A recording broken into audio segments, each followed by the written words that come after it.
দেখুন, সমস্ত ধরনের টোল ফ্রি নাম্বারে ফোন বা এসএমএস করেও যদি আপনি গ্যাস বুকিং না করতে পারেন, তো সেই ক্ষেত্রে একটা ছোট্ট সহজ পদ্ধতি বা ট্রিক্স অবলম্বন করে আপনি কিন্তু খুব সহজেই গ্যাস বুকিং করতে পারেন। ঠিক আছে?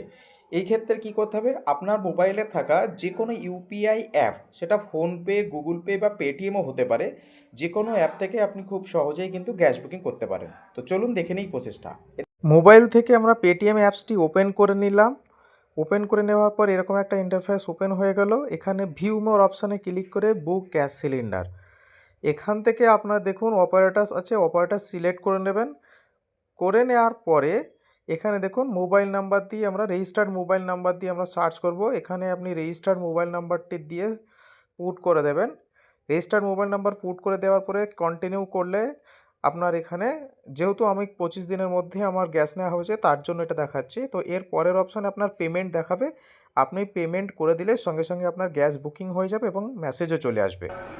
ভিডিওটি ভালো লেগে থাকলে শেয়ার করবেন, আর এরকম আরও অনেক ইনফরমেটিভ ভিডিও পেতে চ্যানেলটিকে সাবস্ক্রাইব করবেন। ধন্যবাদ।